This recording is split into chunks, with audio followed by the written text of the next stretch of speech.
ಇಲ್ಲಿ ವಿಡಿಯೋ ಎಲ್ಲ ಮಾಡಂಗಿಲ್ಲ. ಸೊ ಇವೆಂಟ್ ಆದ್ಮೇಲೆ ಸಿಗೋಣ. ಇವತ್ತು ಯಾಕೋ ಬೆಳಗ್ಗೆ 6:30 ಎಚ್ಚರ ಆಯಿತು. ಸೊ ಹೆಂಗೋ ಬೇಗ ಎದ್ದಿದ್ದೀನಲ್ಲ ಅಂತ ಟೆರೆಸ್ ಮೇಲೆ ಬಂದೆ ವಿಟಮಿನ್ ಡಿ ತಗೊಳ್ಳೋಣ ಅಂತ. ಮಾರ್ನಿಂಗ್ ಬಿಸಿಲಲ್ಲಿ ನಿಂತ್ಕೊಳ್ಳೋದ್ರಿಂದ ಏನೇನು ಬೆನಿಫಿಟ್ಸ್ ಗೊತ್ತಾ? ಇಲ್ಲಿದೆ, ನೀವೇ ಓದ್ಕೊಳ್ಳಿ. ಇದಕ್ಕೇನು ಉತ್ತರ ಕೊಡ್ತೀಯಪ್ಪ? ಆಮೇಲೆ ಕೆಳಗಿಳಿದು ಫ್ರೂಟ್ಸ್ ತಗೊಂಡು ಹೋಗ್ತಾ ಇದ್ದೆ. ಅಷ್ಟರಲ್ಲೇ ನಮ್ಮ ಯುವಿ ಸಿಕ್ದ. ಬೆಳಗ್ಗೆ ಸಿಕ್ಕಿತ್ತು ಇವೆಂಟ್ ಹೇಳೋನೆ. ಈಗ 12:30 ಇವೆಂಟ್ಗೆ ಬೇರೆ ಹೊರಡಬೇಕು. ಕಸ ಕಡ್ಡಿಗಳನ್ನು ಬೇರ್ಪಡಿಸಿ ತನ್ನಿ. ಓಕೆನಾ? ಹಾಗೆ ಮುಂದೆ ಹೋಗ್ತಾ ಆಟೋ ಮೇಲೆ ಒಂದು ಲೈನ್ ನೋಡಿದೆ. ಏನಂತ ಇತ್ತು ಅಂದ್ರೆ, ಶತ್ರು ಒಬ್ಬ ಮುಂದುವರೆದರೂ ಪರವಾಗಿಲ್ಲ, ಗೆಳೆಯನೊಬ್ಬ ಹಿಂದುಳಿಯಬಾರದು ಗೆಳೆಯ. ಹಾಗೆ ಜೊತೆಲಿ ನಮ್ D boss photo. D boss ಅಭಿಮಾನಿಗಳು ಯಾರ್ಯಾರು ಇದ್ದೀರಾ, ಈ ಫೋಟೋ ಯಾವ ಮೂವಿದು ಅಂತ ಗೊತ್ತಿದ್ರೆ ಕಮೆಂಟ್ ಮಾಡಿ. ಮನೆಗೆ ಬಂದು ಶೇಕ್ ಕುಡ್ಕೊಂಡು ಇವೆಂಟ್ಗೆ ರೆಡಿ ಆಗೋಟೆ. ಅಷ್ಟರಲ್ಲಿ ಯುವಿನು ಬಂದ. ಅವನು ಕರ್ಕೊಂಡು ಹೋಗ್ತಾ ದಾರಿಯಲ್ಲಿ ಹಾಗೆ ಟಿಫನ್ ಮಾಡ್ಕೊಂಡು ನಾವು ಇವೆಂಟ್ ಹತ್ರ ಬಂದು ರೀಚ್ ಆದ್ವಿ. ಇಲ್ಲಿ ವಿಡಿಯೋ ಎಲ್ಲ ಮಾಡಂಗಿಲ್ಲ. ಸೊ ಇವೆಂಟ್ ಆದ್ಮೇಲೆ ಸಿಗೋಣ. ಇವೆಂಟ್ ಮುಗಿಸ್ಕೊಂಡು ಎಳ್ನೀರು ಕುಡಿಯೋಣ ಅಂತ ಹೋದ್ವಿ. ಏನ್ ಬಿಸಿಲು ಗುರು, ಈ ಬಿಸಿಲಿಗೆ ಎಳ್ನೀರು ಕುಡಿತಾ ಇದ್ರೆ ನೆಮ್ಮದಿ ಅನ್ಕೊಳ್ಳಿ.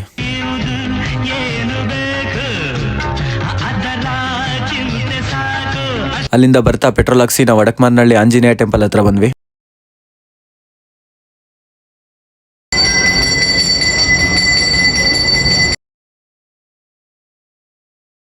ದರ್ಶನ ಮಾಡಾದ್ಮೇಲೆ ಒಂದು ವಿಡಿಯೋ ಮಾಡ್ಕೊಂಡು ನಾವು ನೆಕ್ಸ್ಟ್ ಪ್ರಸಾದ ಮಾಡೋಣ ಅಂತ ಹೋದ್ವಿ. ಪ್ರಸಾದ ಎಲ್ಲ ಮಾಡಿದಾದ್ಮೇಲೆ ತಣ್ಣಗೊಂದು ಗ್ಲಾಸ್ ನೀರು ಕುಡ್ಕೊಂಡು ನಾವು ಅಲ್ಲಿಂದ ಹೊರಟ್ವಿ. ನಾನು ವ್ಲಾಗ್ ಮಾಡಕ್ ಸ್ಟಾರ್ಟ್ ಮಾಡಿದಾಗ ನನಗೆ ಮೋಟೋ ವ್ಲಾಗಿಂಗ್ ಮಾಡ್ಬೇಕಂತ ಸಖತ್ ಇಂಟ್ರೆಸ್ಟ್ ಇತ್ತು.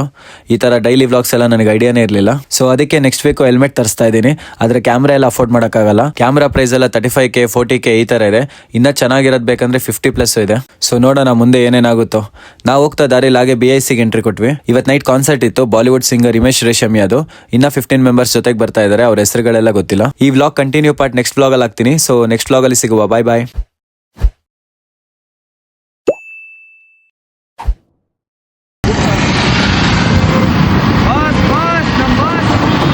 ದಾದಾ ಯಾರು ಗೊತ್ತಾ? ಗೊತ್ತಾ?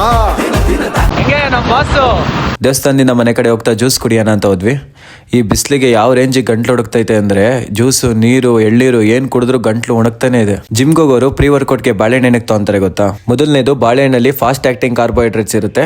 ಸೊ ಅದು ಇಮಿಡಿಯೇಟ್ ಎನರ್ಜಿ ಕೊಡುತ್ತೆ. ಎರಡನೇದು, ಅದರಲ್ಲಿ ಪೊಟ್ಯಾಷಿಯಂ ಇರೋದ್ರಿಂದ ಮಸಲ್ ಫಂಕ್ಷನ್ಗೆ ಹೆಲ್ಪ್ ಮಾಡುತ್ತೆ. ಮೂರನೇದು, ನಾವು ಜಿಮ್ಮಲ್ಲಿ ವೇಟ್ಸ್ ಲಿಫ್ಟ್ ಮಾಡುವಾಗ ಕ್ರ್ಯಾಂಪ್ಸ್ ಆಗೋ ಚಾನ್ಸಸ್ ಇರುತ್ತೆ. ಸೊ ಬನಾನಾ ತಿನ್ನೋದ್ರಿಂದ ಅದು ಅವಾಯ್ಡ್ ಆಗುತ್ತೆ. ನನಗೆ ಗೊತ್ತಿರೋದಿಷ್ಟೇ. ನಿಮಗೆ ಇನ್ನೂ ಅದ್ರ ಬಗ್ಗೆ ಏನಾದ್ರು ಗೊತ್ತಿದ್ರೆ ಕಮೆಂಟ್ ಮಾಡಿ, ನಾನು ತಿಳ್ಕೊಂತೀನಿ. ಇವತ್ತು ಮತ್ತೆ ಜಿಮ್ಗೆ ಶಾರ್ಟ್ಕಟ್ ಕಡೆಯಿಂದಾನೆ ಹೋಗ್ತಾ ಇದ್ದೀನಿ. ಯಾಕಂದ್ರೆ ಸನ್ಸೆಟ್ ನೋಡೋಕ್ಕೋಸ್ಕರ ಮಾತ್ರ. ವಾರ್ಮ್ ಅಪ್ ಎಲ್ಲ ಮುಗಿಸ್ಕೊಂಡು ವರ್ಕೌಟ್ ಮಾಡಕ್ ಸ್ಟಾರ್ಟ್ ಮಾಡಿದೆ. ಇವತ್ತು ನನ್ನ ವರ್ಕೌಟ್ ಇರೋದು ಲೆಗ್ಸ್ ಮತ್ತೆ ಶೋಲ್ಡರ್ಸ್.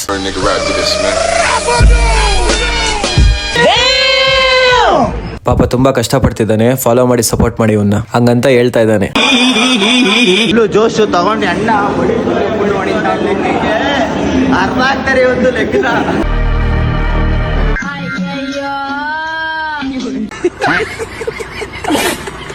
ಇವತ್ತು ನಾವು 3 ಜನ ಒಟ್ಟಿಗೆ ವರ್ಕೌಟ್ ಮಾಡ್ತಾ ಇದೀವಿ.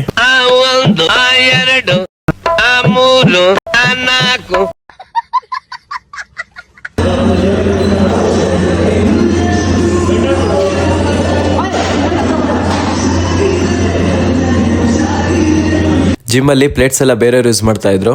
ಸೊ ಯಾಕೆ ವೆಯ್ಟ್ ಮಾಡೋದು ಅಂತ ಇವನ್ ಕೂರಿಸ್ಕೊಂಡೆ ಲೆಗ್ ಪ್ರೆಸ್ ಹೊಡೆದೆ. ಲೆಗ್ಸ್ಗೆ ಕೊನೆ ವೇರಿಯೇಷನ್ ಮಾಡ್ಕೊಂಡು ನಾನು ಚಿಕನ್ ತಿನ್ನೋಣ ಅಂತ ಹೋದೆ. ಇವತ್ತು ಶೋಲ್ಡರ್ಸ್ ಮಾಡೋಕ್ಕಾಗಿಲ್ಲ. ಸೊ ನಾಳೆ ಬಂದು ಶೋಲ್ಡರ್ಸ್ ಮಾಡ್ತೀನಿ. ಆಮೇಲೆ ಮನೆಗೆ ಬಂದು ಊಟ ಮಾಡ್ಕೊಂಡೆ. ಇವತ್ತಿಗಿಷ್ಟೇ. ನೆಕ್ಸ್ಟ್ ಬ್ಲಾಗಲ್ಲಿ ಸಿಗುವ. ಬಾಯ್ ಬಾಯ್.